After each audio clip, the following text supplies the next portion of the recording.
శ్రీ మహాగణాధిపతయ నమః. మనం చాలాసార్లు ఏమనుకుంటామంటే, గతంలో ఈ పొరపాటు చేసాం, మరలా అవకాశం వస్తే ఈ పొరపాటు చేయకుండా ఉందాం అని ఒకసారి అనుకుంటాం. అలాగే మనం గతంలో ఈ తప్పు చేశాము, ఈసారి కనుక అవకాశం వస్తే ఈ తప్పు చేయకుండా ఈ సరైన నిర్ణయం తీసుకుని మన జీవితాన్ని బ్రహ్మాండంగా ముందుకు తీసుకెళ్ళగలుగుతామని ఆశపడుతూ ఉంటాం. ఇట్లా ఏదైనా సరే గతంలో చేసినటువంటి తప్పులు కానీ, మన వల్ల జరిగిన ఇబ్బందులు కానీ, మనకు తెలియకుండా జరిగినవి కానీ, తెలిసి జరిగినవి కానీ ఏవైనా సరే ఒక ఇబ్బందికరమైన పరిస్థితులు, దాని ఫలితాలు చేసినప్పుడు తెలియవు గాని, చేసిన తర్వాత మనకి చాలా బలంగా దెబ్బ కొడుతూ కనపడుతూ ఉంటాయి.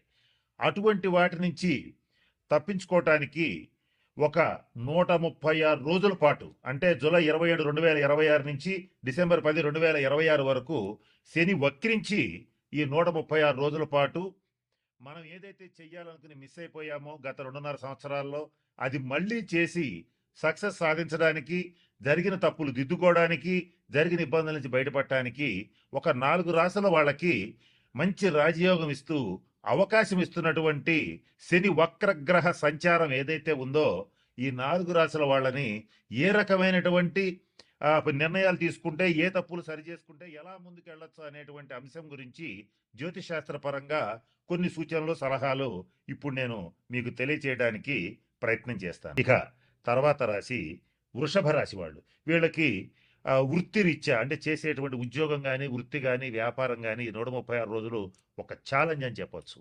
ఈ 136 రోజుల్లో వీళ్ళకి జాబ్లో గ్రోత్ అయితే బాగుంటుంది, బిజినెస్లో గ్రోత్ అయితే బాగుంటుంది. ఒకవేళ సెల్ఫ్ ఎంప్లాయీస్ కనుకైతే, అంటే సెల్ఫ్ ఎంప్లాయ్మెంట్ ఉన్న వాళ్ళు కనుకైతే వాళ్ళ వృత్తి చాలా బాగా నడుస్తుంది. కానీ ప్రతి క్షణం ఛాలెంజ్ ఉంటుంది. ప్రతి క్షణం మీరు చేసే వృత్తిలో, పనిలో ఒక ఛాలెంజ్ అనేది ప్రతిరోజు ఈ 136 రోజులు చూస్తారు.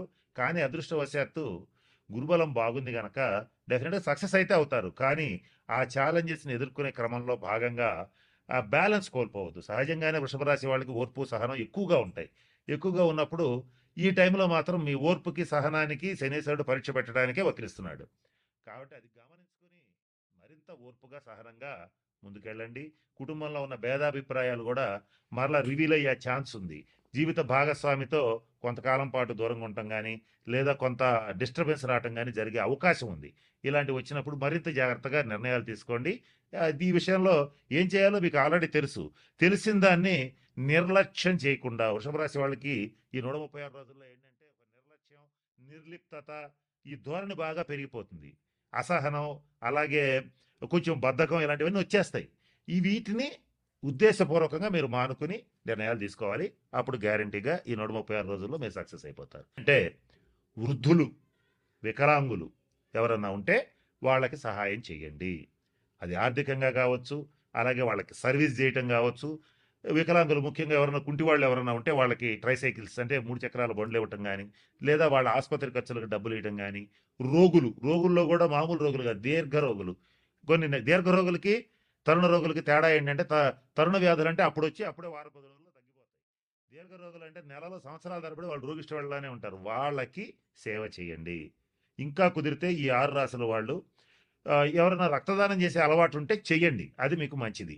ఇక ఇంకా ఎవరైనా సరే ఈ 6 రాసుల్లో శనీశ్వరుడికి సంబంధించి మంచి ఫలితాలు పొందాలంటే ప్రభుత్వ ఆసుపత్రులకు వెళ్ళి అక్కడ ఉన్నటువంటి రోగులకి కావాల్సిన మెడిసిన్స్ ఇప్పించడం కానీ, ఏదైనా పళ్ళు ఇవ్వటం కానీ అవకాశం ఉంటే చేయండి. ముఖ్యంగా వృద్ధాశ్రమాలు, అనాథాశ్రమాలు కాదు, వృద్ధాశ్రమాలు ఎవరికైతే ఉంటాయో అక్కడికి వెళ్ళి వృద్ధులకి సేవ చేయండి. వాళ్ళకి కావాల్సిన వైద్య సదుపాయం కల్పించండి, వాళ్ళకి కావాల్సిన సేవలు చేయండి.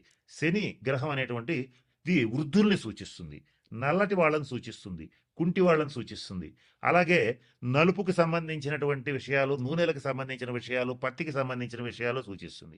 ఈ 6 రాసుల్లో ఇటువంటి వాటికి సంబంధించి వృత్తి వ్యాపారాలు చేసేటువంటి వాళ్ళు చాలా జాగ్రత్తగా ఉండాలి. వీళ్ళకి తగిన నిర్ణయాలు తీసుకోవాలి, తగిన శాంతి పరిహార క్రియలు పాటించాలి. ఇలా చేస్తే ఖచ్చితంగా మంచి ఫలితాలు ఉంటాయి. ఇంకొక ముఖ్యమైన విషయం, శని ఎప్పుడు కూడా క్రమశిక్షణను కోరుకుంటాడు, ఆనెస్టీ, నీతి నిజాయితీలను కోరుకుంటాడు. ఈ 6 రాసుల్లో ఎవరైతే నీతిగా, నిజాయితీగా ఉంటారో, క్రమశిక్షణతో ఉంటారో, పరద్రవ్యాన్ని ఆశించరో, అంటే ఎదుటివాడి ఇల్లు కొంప కొల్లగొట్టి కాజేయాలనుకోరో, వాళ్ళకి మాత్రం మంచి ఫలితాలు ఉంటాయి.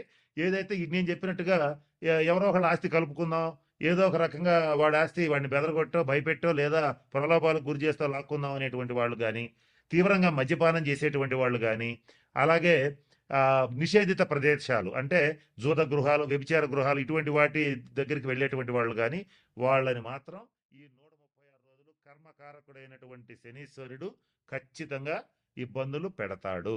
కాబట్టి వాటి జోలికి ఖచ్చితంగా పోవద్దు. ఈ 136 రోజులు అసలు పోవద్దు. కనుక నేను చెప్పినటువంటి విషయాలు గమనంలో పెట్టుకోండి, జాగ్రత్తలు పాటించండి. మన ఛానల్లోనే ఇంకా పరిహారాలు ఇస్తాను మీకు, షార్ట్స్ రూపంలో కూడా ఇస్తాను.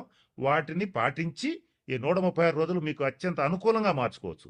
నేను చెప్తూ వీడియో మొదట్లో ఒక మాట చెప్పాను, వక్రీ బలి అన్నాను. వక్రించిన గ్రహం మరింత బలంగా పనిచేస్తుంది. ఆ బలంగా పనిచేసేటప్పుడు దాన్ని పాజిటివ్గా నెగిటివ్గా మార్చుకోవటం మీ చేతుల్లో ఉంటుంది. కాబట్టి నేను చెప్పిన అన్ని సూచనలు పాటించి అందరూ 12 రాసుల వాళ్ళు శనీశ్వరుడు యొక్క శుభ ఫలితాలు పొందాలని మనస్ఫూర్తిగా ఆశిస్తూ ఆ పరమేశ్వరుడిని ప్రార్థిస్తూ సెలవు తీసుకుంటున్నాను. స్వస్తి.